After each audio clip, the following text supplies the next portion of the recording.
যাদের জন্য বাড়ি বাড়ি করতে যাইয়া দুনিয়া ভুলে গেছো, তারা কিন্তু তোমার দরিয়া কবরের দিকে নিয়ে যাইতে থাকবো।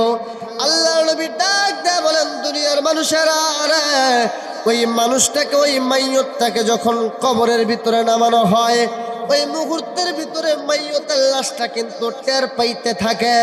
জমিনের ভিতরে ওই মাইয়তের লাশটা কিন্তু বুঝতে থাকে, বন্ধু এই মাইয়তের লাশটা যখন কবরের ভিতরে নামায়, আমি নজর করিয়া দেখছি এই দুই হাতে কত লাশ আমি কবরে নামাইছি।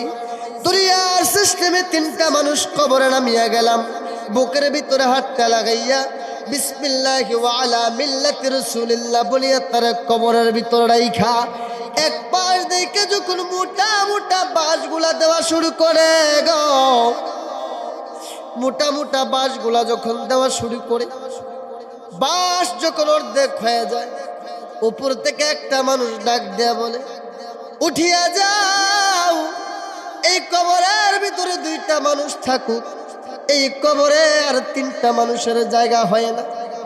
মুনাফিকের আত্মাটা ডাক দেয়া বলে, আমি নজর করিয়ে তাকায় দেখলাম জমিনের ভিতরে কত হাজার হাজার মানুষ আমি জানাজার ভিতরে পাইলাম, গোসলে কত মানুষ পাইলাম, আমার লাশটা যখন নিয়ে আসে এই জায়গায় কত মানুষ পাইলাম, কিন্তু আমার যখন কবরে নামাইল তিনটা মানুষ আমি কবরে পাইলাম,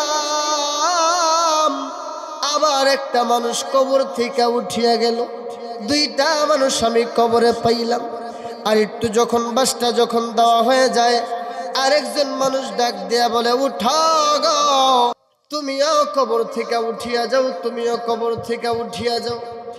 ভাইজান আমার, এই মানুষটা যখন বলে তুমিও কবর থেকে উঠিয়া যাও, কবরে একে একে তিনটা মানুষ যখন কবরের ভিতরে ছিল, একটা মানুষ উঠিয়া গেল, দুইটা মানুষ কবর থেকে উঠিয়া গেল।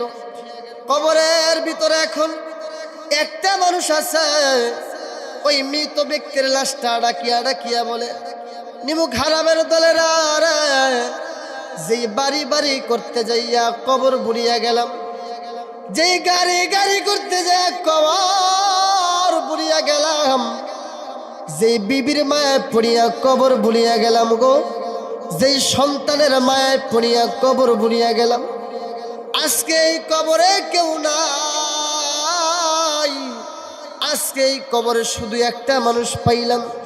কিছুক্ষণ পরে এই মানুষটাও যখন কবর থেকে উঠিয়া যায়, অদুস্ত বাস্তব চিত্রে তারা যখন বাঁশগুলো দিয়া, চাটাইগুলো দিয়া, মাটিগুলো দিয়া যখন শুরু করে গো, আল্লাহর নবী ডাক দেয়া বলেন, মৃত ব্যক্তির প্রত্যেকটা মাইয়তের কবরের উপরে যখন মাটি দেওয়া হয়, প্রত্যেকটা মাইয়ত মাটির আওয়াজ পর্যন্ত তার কানে পায়। আমি যে আয়াতের টুকরা তেলাওয়াত করেছি, আমার আপনার নবী, বিশ্ব নবী জনাবে মুহাম্মদুর রাসূলুল্লাহ সাল্লাল্লাহু আলাইহি ওয়াসাল্লামের অসংখ্য অগণিত হাদিস শরীফ থেকে ছোট্ট একটা হাদিসের টুকরা তেলাওয়াত করেছি। আল্লাহ যদি কবুল করেন, এই আয়াত এবং তো হাদিসের উপর কয়েকটি কথা বলবো। ওমা তৌফিকি ইল্লা বিল্লাহ। যে আয়াতটা তেলাওয়াত করেছি, এই আয়াতের প্রতিটা কথা, প্রতিটা অক্ষর, প্রতিটা শানে নজরুল, প্রতিটা বাক্য আমার আপনার জন্য অনেক দামি। কেমন দামি আপনাদেরকে একটু সুন্দর করিয়া বুঝায়া যায়। বিসমিল্লাহির রহমানির রহিম। ইয়া আইয়ুহাল্লাযীনা আমানু তুবু ইলাল্লাহ, তুবু ইলাল্লাহি তাওবাতান নাসুহা। আল্লাহ তাআলা গোটা পৃথিবীর মানুষকে জানায় দিলেন, পৃথিবীর মানুষেরা এই জমিনের ভিতরে প্রত্যেকটা মানুষ গুনাহ করবা, প্রত্যেকটা মানুষ গুনাহ করবা। কেউ শয়তানের দুকায় পড়ে গুনাহ করবা, কেউ বাড়ির দুকায় পড়ে গুনাহ করবা, কেউ বিবির মায়ায় পইড়া গুনাহ করবা, কেউ জমির মায়ায় গুনাহ করবা, কিন্তু বুকে হাত দিয়ে কেউ বলতে পারবা না আমার তোমার জিন্দেগির ভিতরে গুনাহ নাই, গুনাহ নাই, গুনাহ নাই। কিন্তু প্রকৃত পক্ষের খাঁটি বান্দা, খালেস বান্দা ওই ব্যক্তিটাই, ওই মানুষটাই, যেই মানুষটা, যেই বান্দাটা, যেই ব্যক্তিটা দুনিয়ার জমিন থেকে খাঁটি দিলে তওবা করিয়া কবরে যায়। আল্লাহ তাআলা জানিয়ে দেন, এই ফোন সরা, ফোন সরা, মোবাইল সরা, মোবাইল উঁচা কর, মোবাইল উঁচা কর, হ্যাঁ মোবাইল সরাই দে। আল্লাহ তাআলা জানিয়ে দেন, আরে দুনিয়ার মানুষেরা, এই জমিনের ভিতরে তোমাদেরকে বানানোর পরবর্তীতে আমি আল্লাহ তাআলা জাহান্নামীদের জন্য জাহান্নামটা নির্ধারণ করে দিব রে। আমি আল্লাহ তাআলা জান্নাতীদের জন্য জান্নাতটা নির্ধারণ করে দিব। কোন মানুষ যদি দুনিয়ার জমিন থেকে চায় দুনিয়া থেকে জান্নাত কামাই করিয়া কবরে যাইব, আবার কোন মানুষ যদি চায় এই দুনিয়া থেকে জাহান্নাম কামাই করিয়া কবরে যাব, কিন্তু রে বাজান জাহান্নামের কবরটাও কবর, জান্নাতের কবরটাও কবর। ও দোস্ত, এই জন্য বুকে হাত দিয়া ময়দানে কেউ বলতে পারবো না হুজুর আমি গুনাহ করি নাই, আমার জিন্দেগির ভিতরে গুনাহ নাই। আমি বুকে হাত দিয়া মাওলানাও বলতে পারবো না আমার জিন্দেগির ভিতরে গুনাহ নাই, সুতরাং আমার জিন্দেগির ভিতরেও গুনাহ আছে। আল্লাহ তাআলা বলে, দুনিয়ার মানুষেরা এই জিন্দেগি জমিনের ভিতরে পাওয়ার পরে যদি খাঁটি দিলে তওবা করতে পারো রে, তোমার জন্য কবরটা জান্নাতের বাগান হয়ে যাবে। ভাইজান, তওবা করার কথা আমার আল্লাহ তাআলা এই পৃথিবীর জমিনের ভিতরে খাঁটি দিলে বললেন, খালেস দিলে করার কথা কেন বললেন? কেন বললেন? আল্লাহ কয়, দুনিয়ার মানুষেরা আমি আল্লাহ তাআলা তোরে বিনা চাওয়াতে বানাইলাম, বিনা পাওয়াতে তোরে বানাইলাম। আমার আল্লাহ যদি চাইতো আপনাকে আমাকে শিয়াল কুকুর বানাইতে পারতো। কথা ঠিক কিনা বে ঠিক? আল্লাহ কয়, দুনিয়ার মানুষ আমি আল্লাহ যদি চাইতাম ওরে তোরে শিয়াল বানাইতে পারতাম, কুকুর বানাইতে পারতাম, কিন্তু আমি আল্লাহ চাই নাই। আমি আল্লাহ তাআলা তোরে কুদরতি নিজের হাত দ্বারা কেমন করিয়া বানাইলাম। বান্দারে, জমিন থেকে পাঠানোর আগে, আসমান থেকে জমিনে তোমারে পাঠানোর আগে ফেরেশতারা তোমার হাত বানাবে, পা বানাবে, নাক বানাবে, ফেরেশতারা তোমার পুরাটা বডি বানাবে। আমি আল্লাহর কাছে অনুমতি চাইলো। ফেরেশতারা ডাক দিয়ে কই, মালিক আমার, আপনার বনি আদমকে জমিনের ভিতরে বানাবো, এই বনি আদমের হাত কয়টা হবে, পা কয়টা হবে, মাথা কয়টা হবে? আল্লাহ গো, এই বনি আদমের চোখ কয়টা হবে, বনি আদমের পা কয়টা হবে, বনি আদম কোন দিক দিয়ে কথা বলবে, এটা আমাদেরকে একটু বুঝায়া দেন। আল্লাহ তাআলা ডাক দিয়ে কই, ফেরেশতারা ওই যে লৌহে মাহফুজের দিকে তাকাও, এই জায়গার ভিতরে আমি আল্লাহ তাআলা আমার বান্দার পুরা বডির একটা নকশা ওই জায়গায় করে রাখলাম। এইটা দেখা দেখা দেখা দেখা আমার বান্দাটার জমিনে বানাও। বাজান রে আমার, ফেরেশতারা তোমার হাত বানায়, তোমার পা বানায়।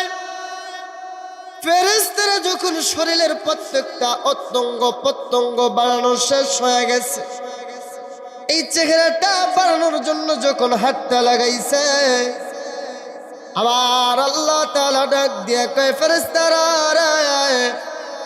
পা বানাইলা আমি কিছু বলি নাই, হাত বানাইলা আমি কিছু বলি নাই, পুরাটা বডি বানাইলা আমি কিছু বলি নাই, কিন্তু এই মায়ের চেহারাটা মায়ের কপালটা আমি আল্লাহ নিজের কুদরতি হাত দিয়ে বানাইতে চাই।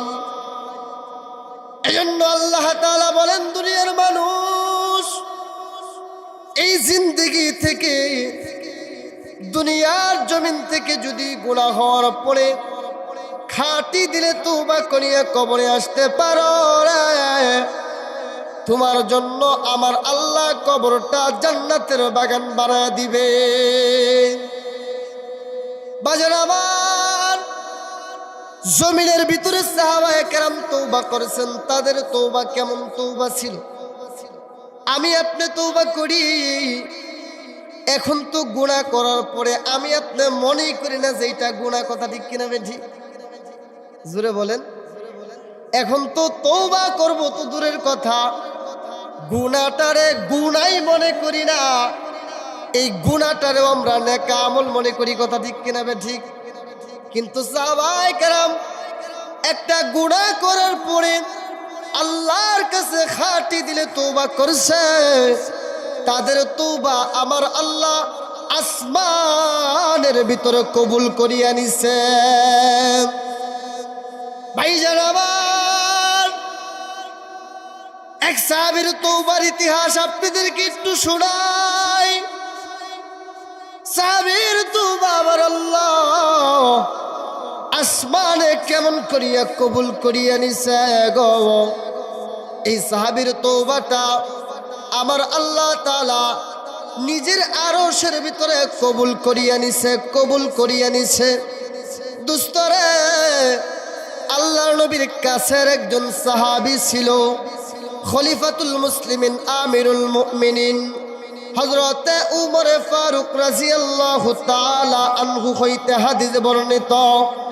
আল্লাহর নবীর সাহাবী হযরতে উমর ফজরের নামাজটা মসজিদে নববীর ভিতরে শেষ করিয়া হাঁটি হাঁটি পা পা করিয়া যখন নিজের বাড়ির দিকে যাইতেছেন, এমন অবস্থায় উমরে ফারুক রাদিয়াল্লাহু তাআলা আনহু নজর করিয়া তাকায় দেখে গো একটা নওজোয়ান যুবক আল্লাহর বান্দা এই সকালবেলা জমিনের ভিতরে মাটি লাগাইয়া জমিনের ভিতরে শুয়া গড়াগড়ি করিয়া কান্না করে।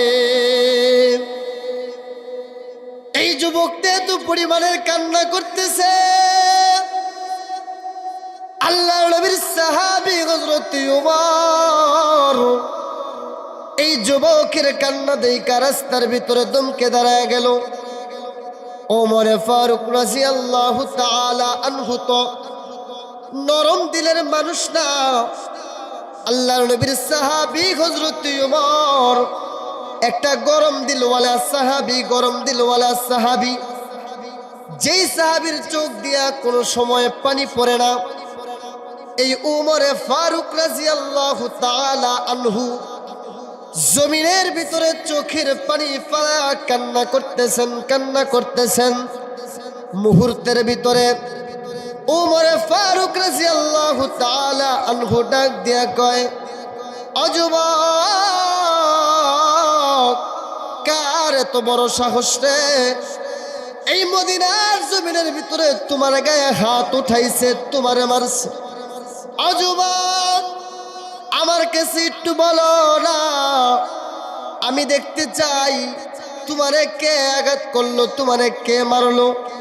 যুবকটা কান্না করে আর ডাক দিয়া কয়, ওমর ভাই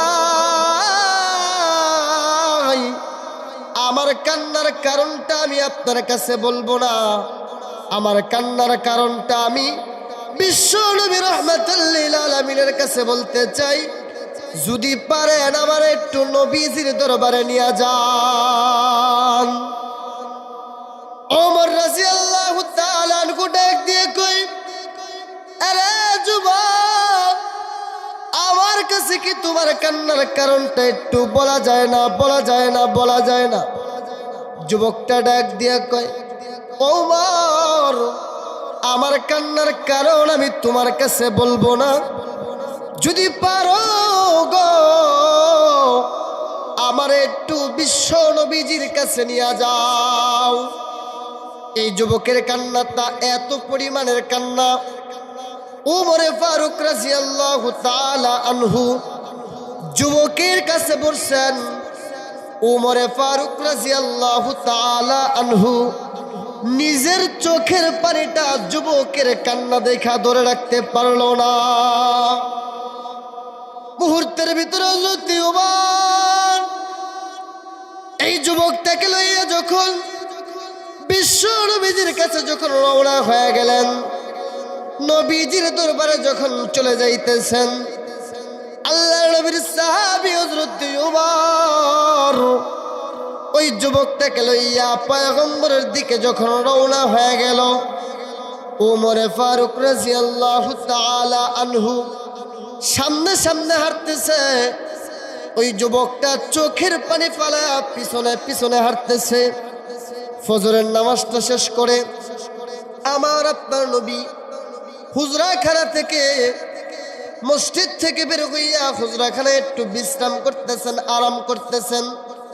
মুহূর্তের ভিতরে উমর ফারুক রাদিয়াল্লাহু তাআলা আনহু নবীজির ঘরের দরজার সামনে যা যখন একটা টোকা লাগায় দিছে, আল্লাহর নবী বুঝতে বাকি না উমর চলে আসছে। আল্লাহর পয়গম্বর সাথে সাথে ঘরের দরজাটা খুইলা দেয়।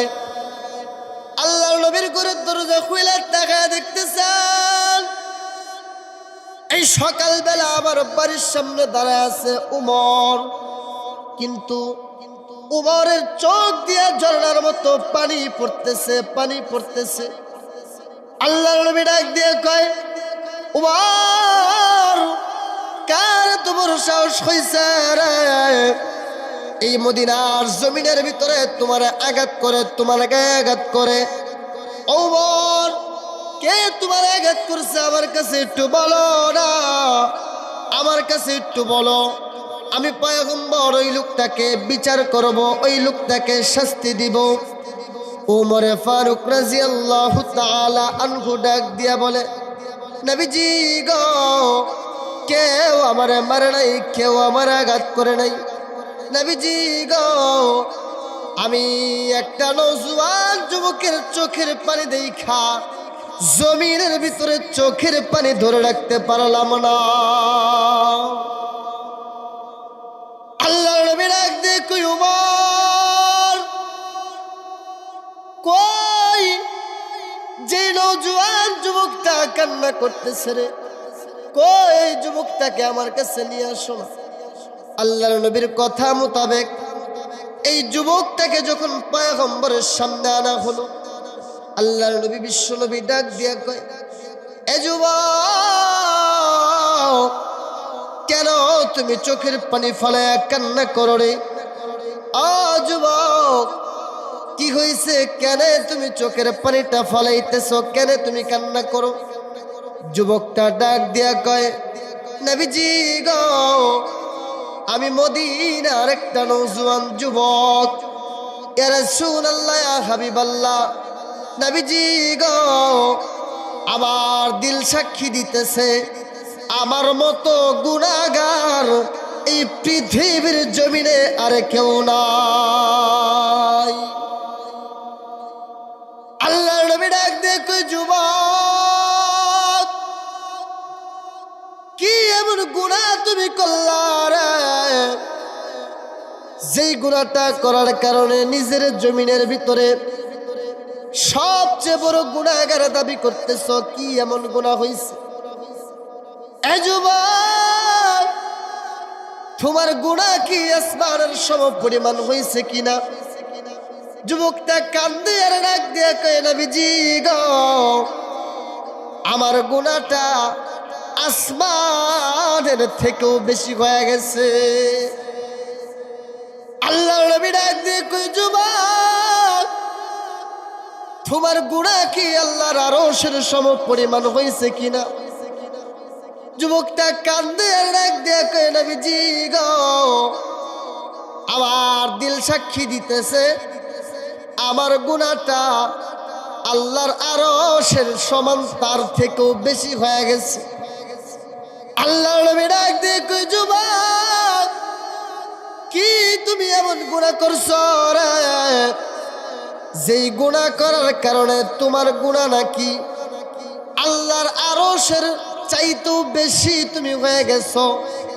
ও যুবক কি তুমি গুনাহ করছো, কি তুমি গুনাহ করছো আমার কাছে বলো না। যদি তুমি আমার কাছে না বলো, আমি এই গুনার দৃষ্টান্ত তোমাকে কিভাবে দিব, এটার ফয়সালা আমি তোমাকে কিভাবে বলবো? যুবকটা ডাক দিয়ে কই, নবী আমার, আমি মদিনার একটা নওজোয়ান যুবক, এই মদিনাতুল মুনাওয়ারা আমার বাড়ি। নবীজি গো, এই মদিনার অমুক গ্রামে আমার বাড়ি। ইয়া রাসূলুল্লাহ, ইয়া হাবিবাল্লাহ, আমার নেশা আর পেশা হইল এই মদিনার জমিনের ভিতরে যত মানুষ অন্ধকার কবরে চলে যায়। নবীজি গো, এতদিন যে শুনছেন মানুষকে কবরস্থ করার পরবর্তীতে, মানুষকে কবরে নামানোর পরবর্তীতে ওই কবরের ভিতরে কাফন খুঁজে পাওয়া যায় না। ওই কবর থেকে কে জানি কাফন নিয়ে বাজারে দুইয়া বিক্রি করে। নবীজি গো, আমি হইলাম সেই কুখ্যাত কাফন চোর। একটা মানুষ কবরে যাওয়ার পরবর্তীতে ওই মাইয়তের কবর থেকে কাফন চুরি কইরা এটা দুইয়া আমি বাজারে বিক্রি করি। এইটা আমার নেশা, এটা আমার পেশা। আমি ডাক দিয়ে কই, যুবক একটা মানুষ কবরে যাওয়ার পরবর্তীতে দুনিয়ার সিস্টেমে এই মানুষটার সাথে টাকা যায় না, এই মানুষটার সাথে পয়সা যায় না, বাড়ি যায় না, গাড়ি যায় না।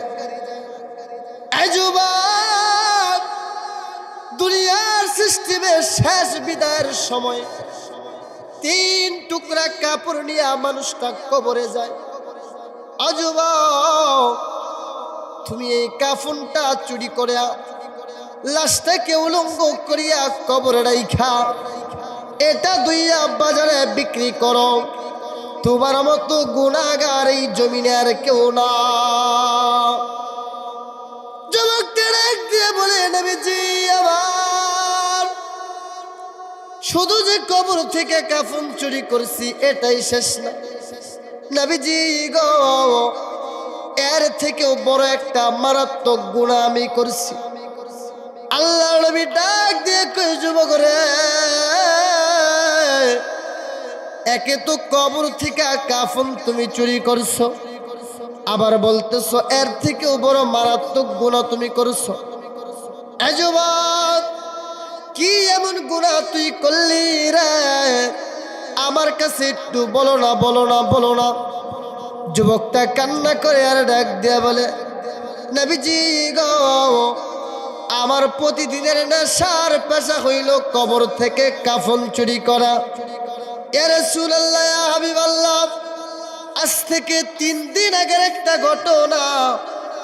এই মদিনার জমিনের ভিতরে বহুদিন যাবত কোনো মানুষ মারা যায় না। নবীজি গো, আমার ব্যবসাটাও ভালো করিয়া চলে না, আমি ভালো করিয়া ব্যবসাটা চালাইতে পারি না, আমার ব্যবসাটা চলে না।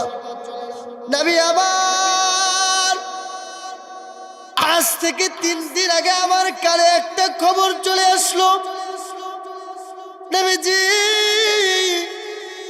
এই মদিনার জমিনের ভিতরে অমুক গ্রামে, অমুক পাড়ায়, অমুক মহল্লায় একটা সুন্দরী, রূপবতী, গুণবতী একটা মহিলা মারা গেছে। নবীজি গো, আমি আর সহ্য করতে পারলাম না।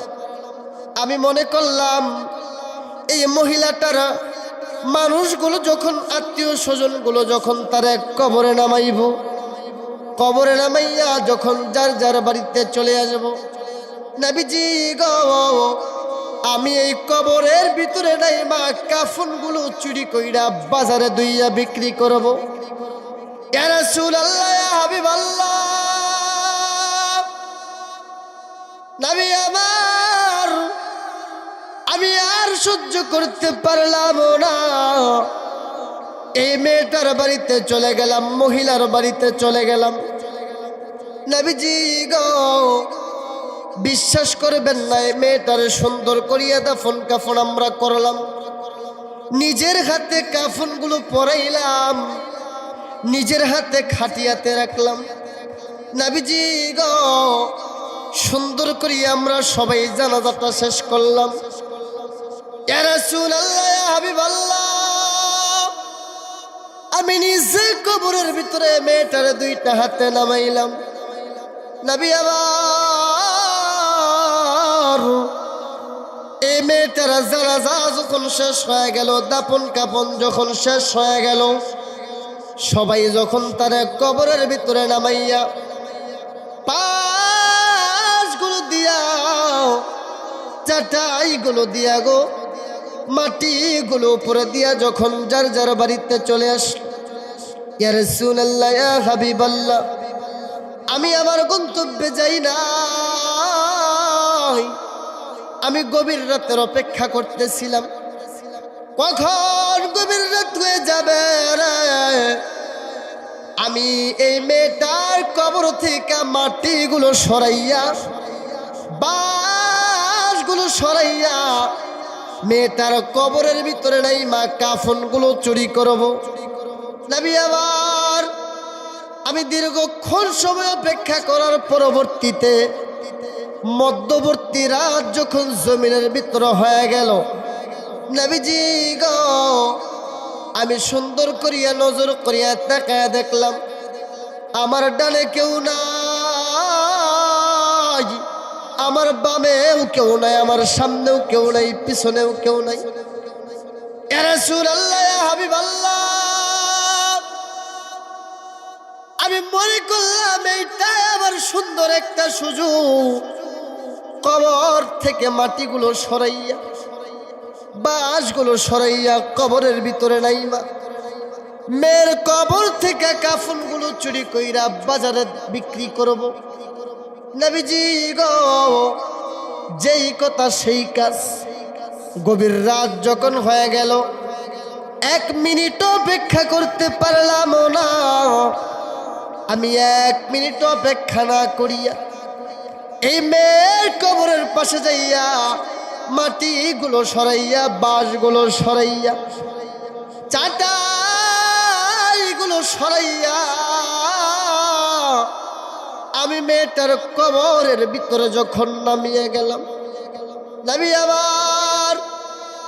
আমার প্রতিদিনের নেশার পেশা হইল এই কবর থেকে কাফন নিয়ে বাড়িতে চলে যাওয়া। আমি কোনোদিন কোনো লাশের দিকে তাকাই না, লাশের চেহারা দেখি। নবীজি গো, আমি টাইনা কাফনের কাপড়গুলো যখন খুলতেছিলাম, টাইনা কাফনের কাপড়গুলো যখন ছিঁড়তেছিলাম, নবীজি গো, মুহূর্তের ভিতরে কাফনের কাপড় যখন সব খোলা হয়ে গেল, মেয়েটা পুরো উলঙ্গ কবরের ভিতরে যখন আমি করে ফেললাম, এই কাফন নিয়ে যখন আমি উঠে আসব, এমন অবস্থায় শয়তান আমার পিছন থেকে ঢুকা দিয়া ডাক দিয়া কয়, ও যুবক, একটু সুন্দর করিয়া নজর করিয়া তাকায়া দেখো রে, এই মেয়েটা মদিনার সবচেয়ে বড় সুন্দরী, রূপবতী, গুণবতী। এই যুবক, একটু নজর করিয়া তাকায়া দেখ না রে, এরকম সুন্দর চেহারাওয়ালা মহিলা, এরকম সুন্দরী মায়াবী চেহারাওয়ালা নারী তুমি আজ পর্যন্ত পৃথিবীর জমিনের ভিতরে দেখছো কিনা? ও যুবক, একটু নজর করিয়া তাকা দেখো না, এর চেয়ে সুন্দরী কোনো মহিলা এই মদিনাতে আর হইতে পারে না। যুবকটা ডাক দে বলে, নবী আমার, আমি সুন্দর করিয়া কুপি বাতি জ্বালাইয়া নজর করিয়া দেখা দেখলাম এই মেয়েটার চেহারাটা বড়ই সুন্দরী। আমি নজর করিয়া দেখা দেখলাম ওরে এই মেয়েটার চেহারাটা পূর্ণিমার চাঁদের মতো চমকাইতেছে।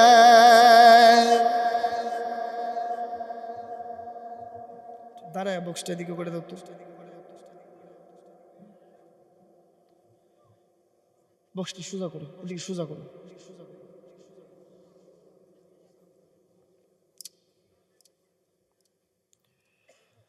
ভাইরা আবার আর আওয়াজ বলো, চিকুন কণ্ঠ বন্ধ করো, মাউথ পিস গলা টানতেছে বেড়া। ভাই আমাদের প্রত্যেক দিন কথা বলতে হয়, আজকেও আরো 2 জায়গায় যাওয়া লাগবে, তাহলে গলা যদি টাই না গলা নষ্ট হয়ে যায় তাহলে কেমন ভাই? ঠিক আছে না? চিকুন কণ্ঠ বন্ধ করো, কণ্ঠ মোড়া করো, আরো মোড়া করো, হ্যাঁ মোড়া করো, রিভাব দাও, আওয়াজ বাড়াও। এই পাশে মাইক দিছো না কেন? আওয়াজ বাড়াও।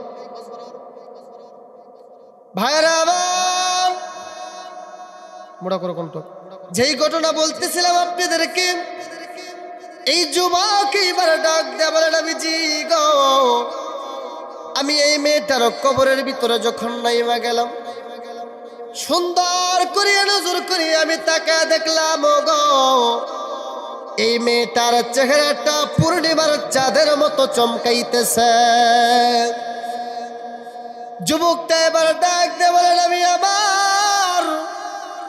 আমি এইবার মনে করলাম কবর থেকে উঠে আসি, কবর থেকে চলে যাব।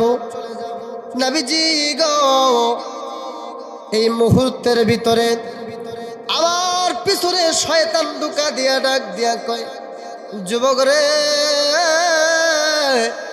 এরকম সুন্দরী চেহারাওয়ালা মহিলা আজ পর্যন্ত তুমি দেখো নাই। যদি তুমি চাও এই মেয়েটার সাথে জিনায় জড়াইতে পারো রে, আজকে বাধা দেওয়ার মতো কেউ নাই।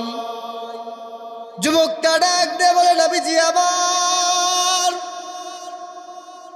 এই মুহূর্তের ভিতরে আমি যুবক নিজেকে ধরে রাখতে পারলাম না। আমি শয়তানের দুকায় পইরা, শয়তানের ওয়াসওয়াসায় পইরা আমি মেয়েটার উপরে ঝাঁপাইয়া পড়লাম। চিৎকার মেরে বলেন না নাউজুবিল্লাহ। আর একটু জোরে আওয়াজ করিয়া বলেন না নাউজুবিল্লাহ।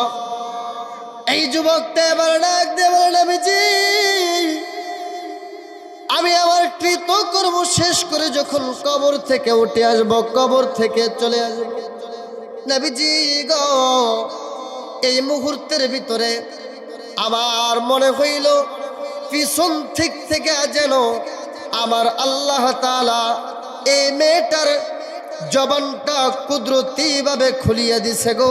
একটু চিৎকার মেরে বলেন না আল্লাহু আকবার। আরো জোরে আওয়াজ করিয়া বলেন না আল্লাহু আকবার। যুবকটা ডাক দিয়ে কয়, ইয়া রাসূলুল্লাহ, ইয়া হাবিবাল্লাহ,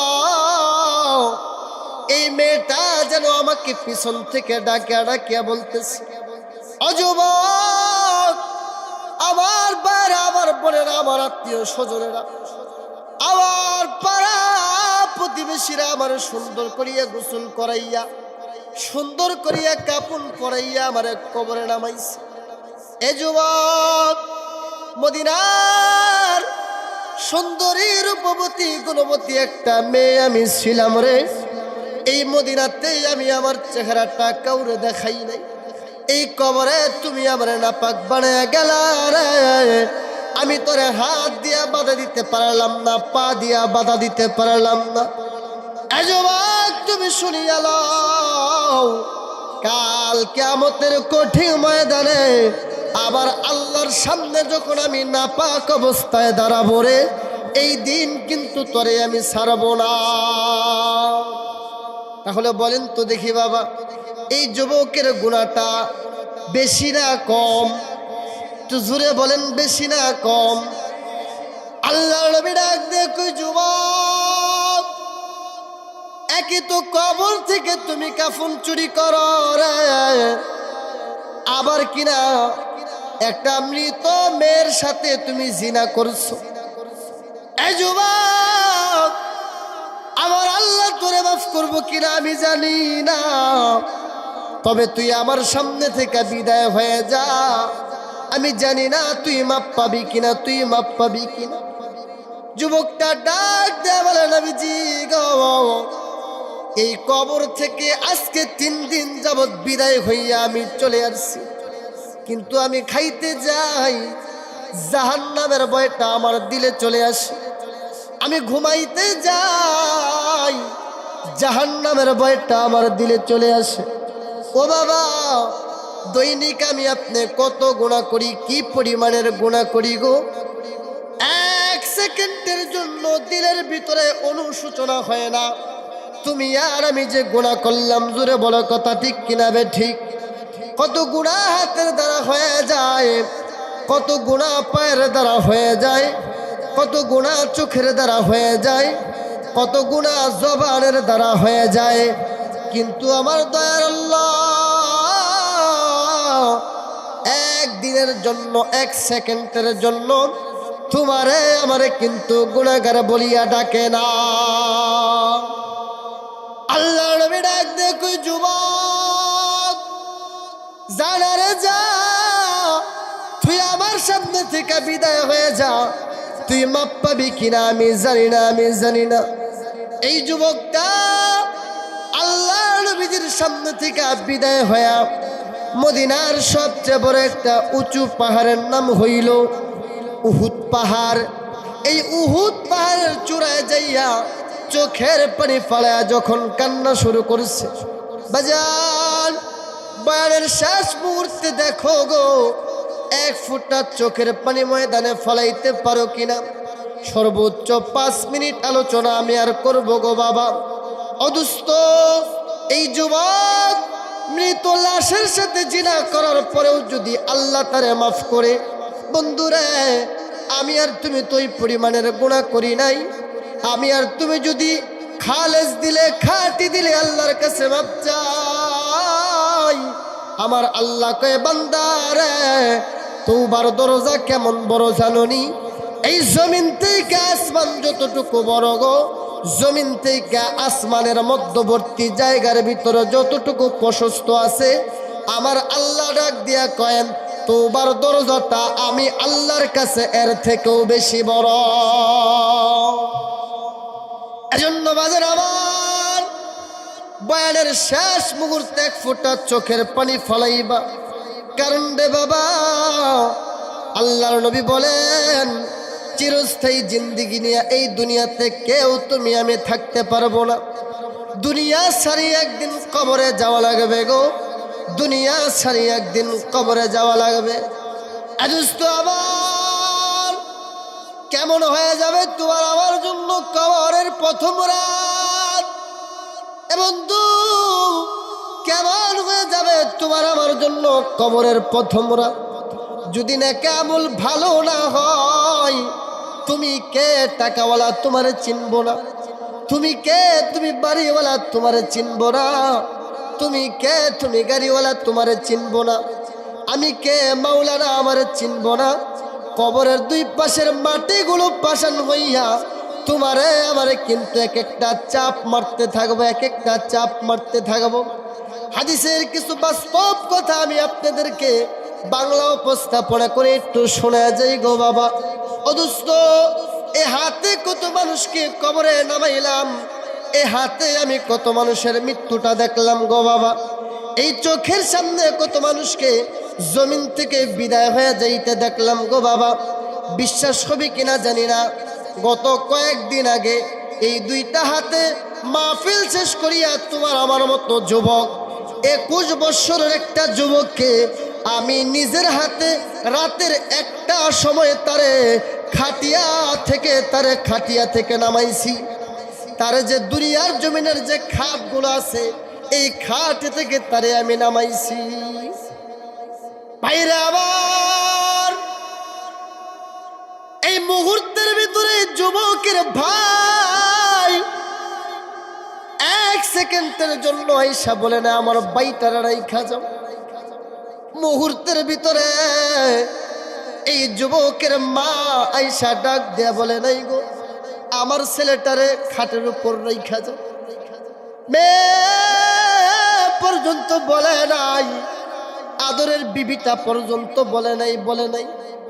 অথচ 30,000 টাকার খাট, এই খাট থেকে তারা নামাইয়া মসজিদের 4 পার যে একটা খাট আছে গো বাবা, এই খাটের উপরে তারে রাতের একটা সময় কনকনা শীতের ভিতরে রাখছি গো বাবা। আল্লাহর নবী ডাক দিয়ে কই, দুনিয়ার মানুষ, মুনাফিকের মৃত্যুটাও মৃত্যু, তোমার আমার মৃত্যুটাও মৃত্যু। যেই ব্যক্তিটা জমিন থেকে জান্নাতি বান্দা হবে গো, ওই ব্যক্তির মৃত্যুটা দেখেন কেমন মৃত্যু হয়ে যাবে। যেই ব্যক্তিটা মুনাফিক কাফের হইয়া তওবা ছাড়া কবরে যাবে গো, ওই ব্যক্তির মৃত্যুটা কেমন মৃত্যু হয়ে যাবে। অদুস্ত, এই জিন্দেগিটা কিন্তু ক্ষণস্থায়ী জিন্দেগি। মুহূর্তের ভিতরে তুমি আমি যদি মারা যাই, এই মুহূর্তের ভিতরে আজরাইল আলাইহিস সালাতু ওয়াস সালাম যদি এসে পড়ে, তোমার আমার মৃত্যুটা যদি হয়ে যায়, গভীর রাতে মৃত্যু হইলে তোমারে খাটের ভিতরে রাখবো না, দিনের বেলা মৃত্যু হলেও তোমারে ঘরের ভিতরে রাখবো না, পাতলা একটা চাদর বিছায়া বারান্দায় কিন্তু রাখবে। কথা ঠিক কিনা বেঠিক? বাইরে আবার দুনিয়ার জমিনে কত মানুষ দেখলাম গো, 2টা বালিশ না হইলে ঘুমাইতে পারতো না, আরামের বিদেশি কম্বল না হইলে ঘুমাইতে পারতো না, আরামের জাজিম না হইলে ঘুমাইতে পারতো না। এই মানুষটার মাথার নিচে কিন্তু একটা বালিশ নাই, এই মানুষটার গায়ে কিন্তু একটা বিদেশি কম্বল পর্যন্ত নেই। এই মানুষটার গায়ে থেকে নতুন রঙিন জামাগুলো টাইনা খুলবে। আল্লাহর নবী সাহাবায়ে কেরামকে ডাক দিয়ে বলে, প্রত্যেকটা মানুষ যখন জমিন থেকে বিদায় হয়ে যায়, এই জমিন থেকে বিদায় হওয়ার পরবর্তীতে প্রতিটা মানুষের আত্মা যদি জান্নাতি হয়, তাহলে এই জান্নাতি আত্মাটা জমিনের ভিতরে ছুটাছুটি করে না, শুধু বলে, জলদি করিয়া আমারে কবরে নামাও, জলদি করিয়া আমারে কবরে নামাও। আর যদি জাহান্নামী হয়ে যায়, আল্লাহ নবী ডাক দেয়া বলে, যেই সময় মাইয়তটারে গোসল করানোর জন্য যখন সাবান পর্যন্ত লাগায় রে, মাইয়ত কান্না করে আর ডাক দিয়া কয়, কি এমন গোসল আমারে করাও, কেন এত সুন্দর করিয়া যত্ন করিয়া আমারে গোসল করাও। ভাইজান আমার, মুনাফিকের মৃত্যুটা কেমন ভয় একটু শোনাই। এই মুনাফিক জমিন থেকে চলে যাওয়ার পরবর্তীতে এই মুনাফিক নজর করিয়া তাকায়া দেখবে, তারা ডানে মানুষ, বামে মানুষ, সামনে মানুষ, পিছনে মানুষ, জমিনের ভিতরে তারা যখন গোসল করাইতেছে, কত হাজার হাজার মানুষ তারে সুন্দর করিয়া ঘিরিয়া রাখলো। 3 টুকরা কাপড় যখন তারে পরাইল গো বাবা, এই 3 টুকরা কাপড় এই মুনাফিককে, কাফের বেদিনকে যখন পরানো হবে, এই সময় এই লাশটা টের পাবে গো বাবা। 3 টুকরা কাপড় পরানোর সময় এই মানুষটা নজর করিয়া তাকায় দেখবো, জমিনে হাজার হাজার মানুষ যখন জানাজাটা পড়াবে, এই মানুষের লাশটা নজর করিয়া তাকায় দেখবো, জমিনের ভিতরে কত হাজার হাজার মানুষ। লাশটা যখন জানাজা শেষ করিয়া 4 জন মিলিয়া ওই যে মসজিদের 4 পায়ের খাটিটা ধরবে গো, এই খাটিয়াটা মসজিদের ইমাম সাহেব ধরবো না, মুয়াজ্জিন ধরবো না, কারা ধরবে তোমার আত্মীয়তার ভিতরে, যাদেরকে তুমি টাকা টাকা করিয়া দুনিয়া বলিয়া গেছো, যাদের জন্য গাড়ি গাড়ি করতে দুনিয়া বলিয়া গেছো। নিমুখ হারামের দলেরা রে, যেই বাড়ি বাড়ি করতে যাইয়া কবর বুড়িয়া গেলাম, যেই গাড়ি গাড়ি করতে যাইয়া কবর বুড়িয়া গেলাম, যেই বিবির মায়ায় পড়িয়া কবর বুড়িয়া গেলাম গো, যেই সন্তানের মায়ায় পড়িয়া কবর বুড়িয়া গেলাম। আজকে এই কবরে কেউ নাই, আজকে এই কবরে শুধু একটা মানুষ পাইলাম। কিছুক্ষণ পরে এই মানুষটাও যখন কবর থেকে উঠিয়া যায়, অদুস্ত বাস্তব চিত্রে তারা যখন বাঁশগুলো দিয়া, চাটাইগুলো দিয়া, মাটিগুলো দিয়া যখন শুরু করে গো, আল্লাহর নবী ডাক দেয়া বলেন, মৃত ব্যক্তির প্রত্যেকটা মাইয়তের কবরের উপরে যখন মাটি দেওয়া হয়, প্রত্যেকটা মাইয়ত মাটির আওয়াজ পর্যন্ত তার কানে পায়। বন্ধু, এইবার ডানেও কেউ নাই, বামেও কেউ নাই, সামনেও কেউ নাই, পিছনেও কেউ নাই, উপরেও কেউ নাই, নিচেও কেউ নাই। দুস্তরে চতুর্দিকে তোমার মাটির একটা বিছানা রেখা চলে আসবে। আমার আল্লাহ কবরের ভিতরে দুইটা ফেরেশতা পাঠিয়ে দিবে। প্রশ্ন হবে তিনটা, মান রব্বুকা ওয়া মা দীনুকা ওয়া মান নাবিয়্যুকা। দুইটা ফেরেশতা তোমারে প্রশ্ন করতে থাকবো, তোমার রব কে, তোমার দিন কি, বলো তো তুমি কোন নবীর উম্মত। দুস্তরে ওই দিন যদি না বলতে পারি আমার রব হইল আল্লাহ, আমার দিন হইল ইসলাম, আমি এমন নবীর উম্মত যে নবীরে না বানাইলে আল্লাহ দুনিয়াতে কিছুই বানাইতো না। ভাইরে আমার, এই মুহূর্তের ভিতরে যদি প্রশ্নের উত্তর না দিতে পারি গো, তুমি আর আমি যদি বলি লা আদরি, আমি কিছুই জানি না, আমি কিছুই জানি না, আল্লাহ বলবেন ওই দিন কবরের মাটিটা তোমার আমার জন্য আরামদায়ক হবে না।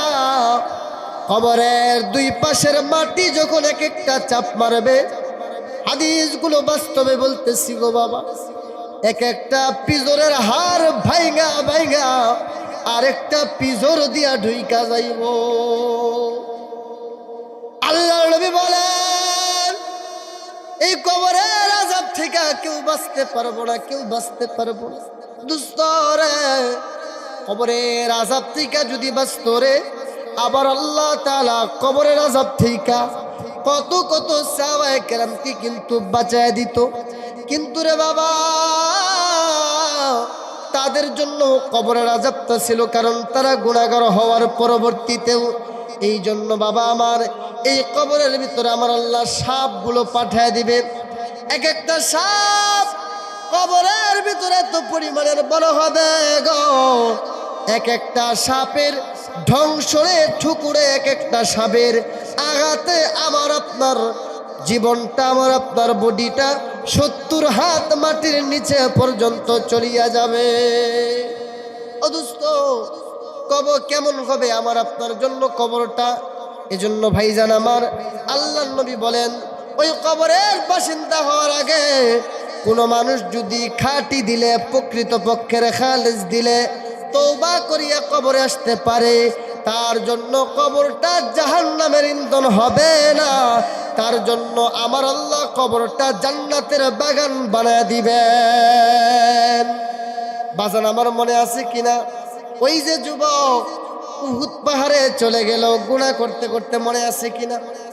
এই যুবকটাকে আমার আল্লাহ মাফ করছে কিনা একটু শোনার দরকার আছে কিনা নাই? আবার এই যুবকটা শেষ পর্যন্ত মাফ পাইল কিনা? ও বন্ধু, এই যুবকটা একদিন কান্না করে না, 2 দিন কান্না করে না, 3 দিন কান্না করে না। আল্লাহর বান্দা যুবক একটানা 41 দিন পর্যন্ত যখন কান্না করলো, যুবকের চোখ দিয়ে পানি আসে না, যুবকের চোখ দিয়ে এখন রক্ত চলে আসতেছে। কিন্তু আল্লাহর নবী তো বলছেন, ক্বালান নবী সাল্লাল্লাহু আলাইহি ওয়াসাল্লাম, আত-তাইবু মিনাজ যামবি কামান লা যামবা লা। গুনাহগার কোন বান্দা যদি গুনার দিকে অনুতপ্ত হইয়া 1 ফোঁটা চোখের পানি জমিনে ফলাইতে পারে গো, এই চোখের পানিটা নাকের ডাগায় আসতে দেরি হয়, আমার আল্লাহ এই গুনাহগারটারে মাফ করতে দেরি হয় না। ভাইরা আমার, এই যুবকটা একদিন 2 দিন না 41 দিন পর্যন্ত যখন চোখের পানি ফালায়া কান্না করা লাগায়া দিল, আবার আল্লাহ তাআলা জিবরাইলের মাধ্যমে জানায় দিল, জিবরাইল যাও আবার নবীজিকে একটু সুসংবাদ শোনায় দাও, যেই যুবককে নবীজির দরবার থেকে বিদায় করে দিছিল এই যুবকের প্রতি আমি আল্লাহ খুশি হয়ে গেছি। জিবরাইল আলাইহিস সালাতু ওয়াস সালাম ডাক দিয়া বলে, নবীজি গো, বহু কিছুদিন আগে একটা যুবককে আপনার দরবার থেকে বিদায় করে দিয়েছিলেন। নবীজি গো, আমার আল্লাহ এই যুবকটাকে কবুল করিয়া নিছে। যান এই যুবকটাকে পাহাড় থেকে নামায় আনেন আর সুসংবাদ শোনায়া দেন, আমার আল্লাহ তাআলা যুবকের গুনাহগুলোকে মোচন করিয়া যুবককে নাকি আমল দ্বারা ভরপুর করিয়া আমার আল্লাহ যুবকের প্রতি খুশি হয়ে গেছে। তাহলে বাজার আমার একটা কবরের ভিতরে মৃত লাশের সাথে জিনা করছে, কাফন চুরি করছে, এই মানুষটা যদি মাফ পায়, আমি আপনি যদি খালেজ দিলে তওবা করে আল্লাহ কি মাফ করব না? জোরে বলেন মাফ করব না? আল্লাহ কয়, বান্দা আমি আল্লাহ শুধু চাই, আমি আল্লাহ শুধু চাই, আমি আল্লাহ শুধু চাই একবার আমি আল্লাহর দিকে অনুতপ্ত হইয়া তওবা করবা, তওবা করবা। আমি আল্লাহর দিকে তাকাইয়া গুনার দিকে অনুতপ্ত হইয়া তওবা তুমি করবা, তওবা তুমি করবা। আল্লাহ বলে, বান্দারে আমি আল্লাহ তাআলা তৎক্ষণাৎ তোমার গুনাহগুলোকে মাফ করিয়া তোমাকে জান্নাতের বাসিন্দা বানায় দেব। এজন্য বাজান আমার, আজ থেকে আমরা খাঁটি দিলে তওবা করতে রাজি আছি তো? একটু জোরে বলেন, তওবা করতে রাজি আছেন তো? তওবা এখন আমি করবো কি? আমি আর আপনি করবো কি? তওবা আমি আর আপনি করবো কি? তওবার গুনাহ যে করছি এটা তো গুনাহই মনে করি, আছে না মানুষ কিছু? হ্যাঁ, এরা যদি বলেন যে যে ব্যক্তিটা সুদ খায়, এরা যদি বলেন যে বাবা সুদ খায়ও না, কয় আমি সুদ খাই না, আমি সুদ খাই না। কয় তুমি কি খাও? কয় এইটা আমার ব্যবসা, এইটা দিয়ে আমি টিয়া কামাই। কথা ঠিক কিনা বে ঠিক? আরে জোরে বলেন। আরে আমি তো ফুলবাড়িয়ার মানুষ, জানি ফুলবাড়িয়া মাঝে মাঝে এমন এমন মুরের ভিতরে এই সুদ দেওয়ার জন্য এসি লাগায়া দোকান আছে। কথা কোন ঠিক কিনা বে ঠিক? লাগবো প্রমাণ, লাগবো আইসেন আমার ফোন দিয়ে মাহফিল শেষের পরে প্রমাণ দিয়ে পাড়াইয়া দেন না। এসি করা, এসি করা, সুদের যে রুমটা এটা এসি করা। আমার একবার দাওয়াত করছে, চিনবেন আপনারা, 2 নং কুটিজানা ইউনিয়ন সলির বাজার থেকে ভিতরে নবীগঞ্জ একটা জায়গা আছে, চিনেন কেউ? এদিক থেকে একটু ভিতরে, পরবর্তীর বাজারটা নাই বললাম যেহেতু কাছাকাছি চলে গেছি। এই বাজারে যাওয়ার পরে আমার এক সুফাকাঙ্গী ডাক দিয়ে বলতেছে, হুজুর মনের ভিতরে বড় আশা, আমার দোকানটার ভিতরে আপনারা বসাইতাম। আমি কই, এটা কোনো ব্যাপার হইল নি? তোমার মনের ভিতরে আশা, তোমার দোকানে আমার বসাইবার সমস্যা কি? তা কোনো সমস্যা নাই, যেহেতু মাহফিল আছে আমার ওইদিকে, মুসলিম এমপির বাড়িতে ওইদিকে লাগাতার মুসলিম এমপির বাড়ির মাদ্রাসায় 3 বছর যাবত কথা কইছি। তাহলে যেহেতু কোনো সমস্যা নাই, দোকানে বসবো না, সমস্যা নাই। এখন নিয়ে গেল, গ্লাস খুললো, কত সুন্দর অফিস, বসলাম, এসি। আমি কই বাজান দোকানের মাল কি? দোকানের মাল কি? কত সুন্দর সুন্দর রুম স্প্রে গুলো আছে না, রুম স্প্রে গুলো সাজানো, ফুল দেওয়া, দোকানের মাল কি? কয় হুজুর দোকানের মাল হলো টাকা দিয়া টাকা বানানো। আমি কই এটাও কি সম্ভব? জানি তো টাকা বানানোর একটা মেশিন গাজীপুরে, তোমার কাছে টাকা বানানোর মেশিন মানে কি? আরেকজন কয় হুজুর কথা কয়েন না, দাওয়াত দিছে, দোয়া করে চইলা যান। তখন আমার ড্রাইভার যে আসিল, ড্রাইভার একটু ইশারা ইঙ্গিত দিয়ে কয় হুজুর টাকা দিয়া টাকা বানানোর মানে জানেন কি? 10,000 টাকা নিবেন, 1 সপ্তাহ পরে দিবেন, 11,000 টাকা দিবেন। আমি এই দোকানে এইটা আমি কি এই দোকানে এত সুন্দর করিয়া সাজাল? আমি কই এটা তো দোকান না, এটা তো সুদের আড্ডা। এই দোকানে এক সেকেন্ডও টিকতে পারবো না। তাহলে বাজান আমার, আমাদের পৃথিবীর জমিনে বাদ দিলে আমার ফুলবাড়িয়ার জমিনে বহু দোকান এরকম আছে। কথা ঠিক কিনা বেঠি? আরো জোরে বলেন কথা ঠিক কিনা বেঠি? এজন্য মেরে ভাই, আমরা এগুলোকে বর্জন করব, আমরা এগুলো থেকে বিরত থাকব। এটা যে আমরা গুনাই মনে করি না। এই ব্যক্তি আবার কি করে, মাঝে মাঝে যায় ইমাম সাহেবের সামনের কাতারও যায় দাঁড়ায়, কত সুন্দর মুসল্লি যারা আছে তারা সাইড দিয়া দেয়, সুন্দর করিয়া চাদর শাল টল গায়ে দিয়া। ও সেইভাবে ইমাম সাহেব আগামীকালকে শুক্রবার আমি 1000 টাকা দিব, একটু জুড়ে এলান করবেন আমার নাম। ইমাম সাহেব তো জানে টেহা এটা কি। এখন মানুষের সামনে যদি টেহা না নিয়ে এলানও না করে, এই বেচার চাকরিও তো থাকবো না। এখন ইমাম সাহেব টাকা নিছে, 1000 টাকা দিছে, অমুক জাফর মিয়া 1000 টাকা দিছে, জোরে কও আমিন। এই পাশের দিয়ে আমিন কয় না, ওই পাশের দিয়েও কয় না, সামনে দুই একটা চলে বলে কয়। কারণ ইমাম সাহেব কয় যেহেতু কই না, তাহলে আর আমিন কওয়ার কোনো দরকারই নেই, এই জায়গায় থাক টাকা। সকাল নামাজ শেষ হয়ে গেছে, দোয়া শেষ, ইমাম সাহেব টাকা দিলাম 1000, ওসর মধ্যে দিল 500, সলির মধ্যে দিল 200, 200-র মারহাবা এত পরিমাণের হইল, আমার 1000 টাকার মারহাবা কেন লেগে হইল না? আরে নিমুখ হারাম, তোরটার ভিতরে তো বরকতি নাই। কথা কোন ঠিক কিনা বেঠিক? জোরে বলেন ঠিক কিনা বেঠিক? এই জন্য এগুলোকে ছাড়তে হবে, এগুলোকে বর্জন করতে হবে। আমাদের সমাজ এগুলো বেশি থেকে বেশি চলে, আছে না বাবা? নামাজ রোজার অভাব নাই, হজ জাকাতের অভাব নাই, কত সুন্দর দাড়ি।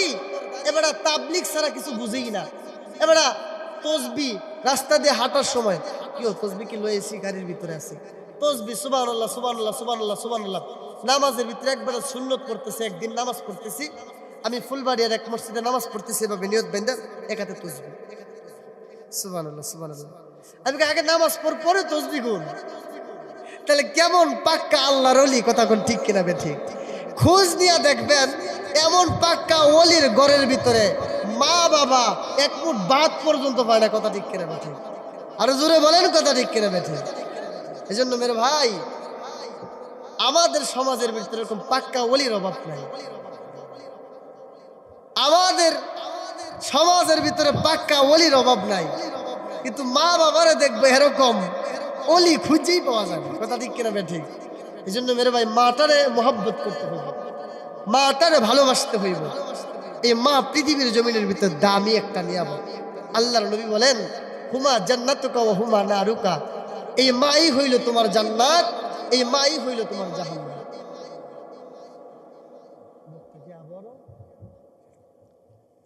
এই জন্য মেরে ভাই, এই মাটারে আমরা কষ্ট দিব, এই মাটারে আমরা কি করবো না, কখনো কষ্ট দিব না। আল্লাহ রসুল বলেছেন, এই জমিনের ভিতরে দোয়া করলে, আমি রসুল দোয়া করলে কবুল হবে কিনা কোনো গ্যারান্টি নাই, কিন্তু মা যদি দুইটা হাত উঠায় দোয়া করে, এটা আল্লাহর আরশের সাথে সাথে কবুল হয়ে যায়। চিৎকার মেরে বলেন না সুবহানাল্লাহ। এজন্য আমরা মা বাবাটারে খেদমত করবো তো ইনশাল্লাহ, ইনশাল্লাহ করবো তো। মায়ের দোয়ার পাওয়ার এজন্য পৃথিবীর জমিনে বেশি থেকে বেশি। আল্লাহ কবুল করুক, সকলে বলেন আমিন। এজন্যই তো বলা হয়েছে, আরে বাইজিদে একটি গ্লাস ওই পানির ফলে, আরে বাইজিদের কুলে তুলে হাত তুলে বা বলে, বাইজিদকে বলি বানাও, হাত তুলে বা বলে, বাইজিদকে বলি বানাও। মায়ের দোয়া লও হে মুমিন, মায়ের দোয়া লও, মায়ের দোয়া লও হে মুমিন, মায়ের দোয়া লও। মায়ে যদি দোয়া করে, আমার দয়ার আল্লাহ কবুল করে। আরে সেই দোয়াটা কবুল হয়ে যে ফল দেখিতে পাও। মায়ের দোয়া লও হে যুবক, মায়ের দোয়া লও, মায়ের দোয়া লও হে যুবক, মায়ের দোয়া লও। তাহলে বাজার আমরা সবাই একটু হাতগুলো একটু উঁচা করব, একটু উঁচা করেন, মেহেরবানি করে একটু উঁচা করেন, একটু লাড়া দেন। মাশাআল্লাহ, একটু লাড়া দেন। আল্লাহু আকবার, আল্লাহু আকবার, একটু লাড়া দেন না। নারায়ে তাকবীর। তাহলে বাজার আমরা আল্লাহকে হাত বলে দেখাইলাম, বলেন আল্লাহ আজ থেকে মাটারে কষ্ট দিব না, বাবাটারে কষ্ট দিব না। কষ্ট দিবেন নাকি? তাহলে কন্যা জোরে কষ্ট দিবেন, কষ্ট দিবেন না তো ইনশাল্লাহ? নামাজ কাজে করবেন না তো? খাটি দিলে তওবা করবেন তো ইনশাল্লাহ? আল্লাহ আমাদের প্রত্যেককে কবুল করুক, জুড়ে বলেন আমিন। মেরে ভাই দীর্ঘক্ষণ সময়